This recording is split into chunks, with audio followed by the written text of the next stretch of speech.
Mga repakol, seryoso. Ilang beses yun ang nadaanan tong mushroom burger dito sa Tagaytay pero hindi nyo tinitigilan. Kasi kami, guilty talaga kami, no? At ngayon ko lang na-realize na sayang pala lahat ng pagkakataon na lumampas kami dito.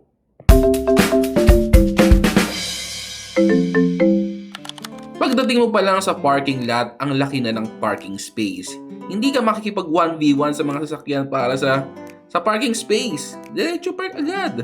Good mood agad. Pagpasok mo sa loob ay parang biglang bumagal yung mundo.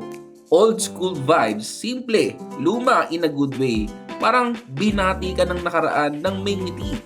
At ito'y nakakagulat mga repakol mura sila, given na nasa Tagaytay sila. As in, parang ito na yata yung may pinakamurang presyo ng mga pagkain dito sa Tagaytay.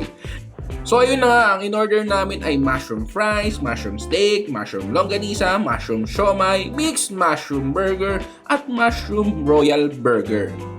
Ang una namin tinikman ay itong mushroom fries. Unang kagat pa lang ay maririnig mo agad yung light crunch niya. Pagpasok sa bibig mo ay hindi oily at hindi nakakaumay. Parang crispy sa labas tapos sa loob naman ay may pagka-soft. Earthy flavor ng mushroom na hindi matapang. Yung lasa niya ay simple pero swak na swak. Parang hindi mo mamalayang nauubos mo na pala siya. Ang sunod namin tinikman ay itong mushroom steak. Paghiwa mo pa lang ay ramdam mo na ang lambot. At pag sinubo mo ay creamy agad yung gravy. Tapos yung mushroom mismo ay may bite. Hindi mushy. May savory depth siya na hindi pilit. Parang comfort food na dahan-dahang kumakalat yung init at lasa sa bibig. Masarap sa kanin, yung tipong mapapabilis yung subo mo. Ang sunod namin tinikman na itong mushroom longganisa. Kapag kinagat mo ay may konting snap, tapos soft sa loob.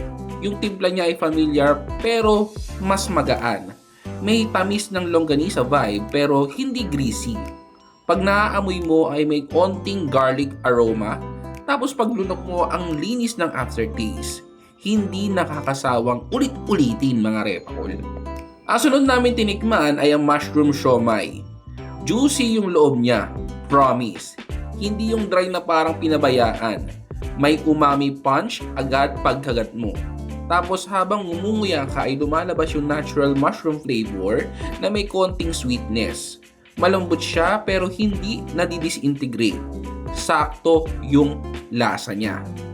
Ang sunod namin tinikman na itong mixed mushroom burger. Pagkagat mo ay unang mapapansin mo yung softness ng bun. Yung tipong banayad pero hindi lusaw. Tapos sa gitna, yung patty moist, may layers ng lasang roasted mushroom, may konting smokiness at may toppings na nagbibigay ng freshness. Yung overall bite, balance, hindi heavy pero satisfying. Parang burger na may sariling character. Sunod namin tinikman ay mushroom royal burger. Dito sila bumabanat. Mas malasa, mas juicy at mas may depth. Pag kinagat mo ay may instant burst ng savory flavor, tapos may warm, earthy notes ng mushroom na dumidikit sa dila mo in a good way. Hindi maalat, hindi bland, sakto yung timpla from start to finish. Yung tipong mapapapikit ka ng konti kasi ang ganda ng pagkakablend ng sauce, patty at bun. So kung palagi nyo nadadaanan itong mushroom burger at iniisip na next time na lang, eto na yung sign para bisitahin nyo sila.